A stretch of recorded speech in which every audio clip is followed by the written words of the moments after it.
पिता परमेश्वर, स्वर्गीय आसमानी बाप, ये सच वचन है, मानने के योग्य है। से किस तरह लोग उपवास करते थे, आज उस उपवास के तौर तरीके को हम सीख रहे हैं। काश जो बच्चे उपवास करते हैं इन तरीकों से उपवास करेंगे तो परमेश्वर यहोवा उनकी तो प्रार्थना सुनेगा और उत्तर भी देगा।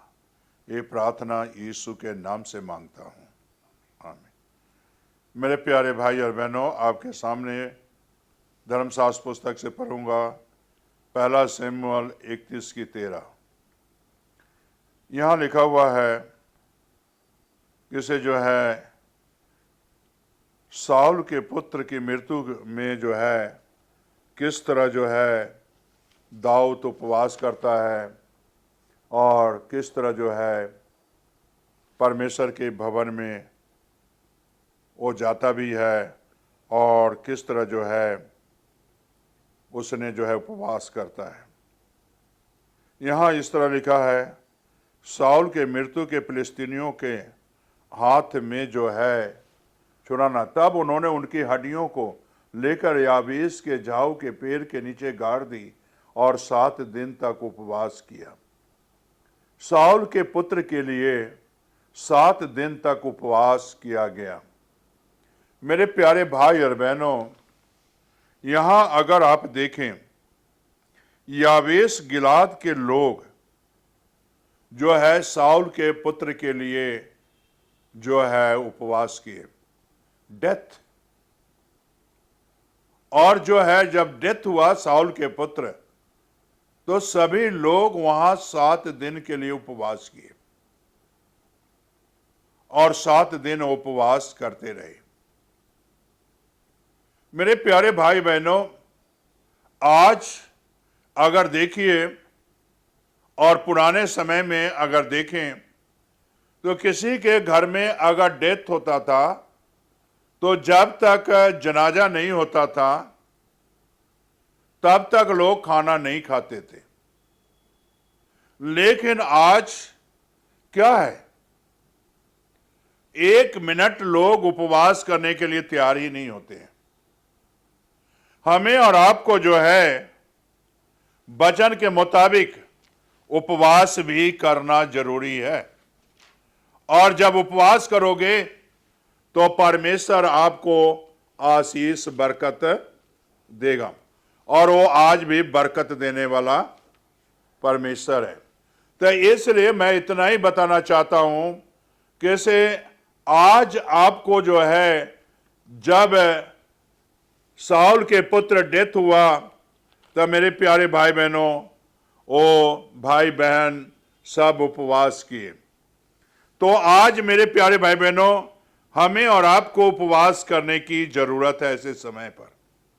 इसीलिए यहां जो है पहला शमूएल 31:13 में लिखा है, तब उन्होंने उनकी हड्डियों को लेकर याबेश के झाऊ के पेड़ के नीचे गाड़ दी और 7 दिन तक उपवास किया।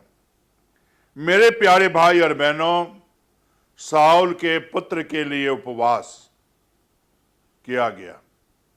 आज अगर देखें, क्या लोगों ने ऐसे उपवास करते हैं? क्या ऐसे जो है भाई बहनों के लिए उपवास करते हैं? उपवास में वो सामर्थ है, वो शक्ति है कि से उस परिवार को शांति मिले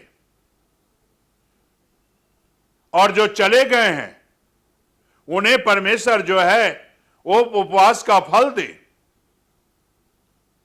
मेरे प्यारे भाई बहनों, इसीलिए ये लोग वहां बैठे रहे और उपवास करके उस बच्चे को याद करते रहे, साउल के पुत्र को, और उपवास करते रहे। आज हमें भी उपवास में किसी भी भाई बहन को जब मौत होता है तो उसे भी हमें याद करने की जरूरत है। याद करें उपवास में। हमारे एक भाई डेथ हो गए और वो परमेश्वर के पास पहुंच गए। स्वर्ग गए या नरक गए वो हम नहीं बता सकते, लेकिन हमें और आपको उपवास करने की जरूरत है। और जब उपवास करोगे तब मेरे प्यारे भाई और बहनों, आपको शांति मिलेगी। इन उपवास में 7 दिन तक लोग उपवास करते रहे, वहीं बैठे रहे, उपवास करते रहे। आज हमें भी और आपको भी ऐसे कार्य करने की जरूरत है। और साउल के उसके पुत्रों की मृत्यु हुई तो वह ऐसी उपवास किए, एक राष्ट्रीय उपवास।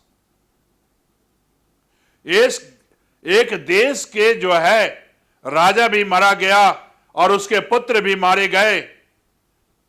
मेरे प्यारे भाई बहनों, एक देश के लिए, और इसलिए वो लोग उपवास किए।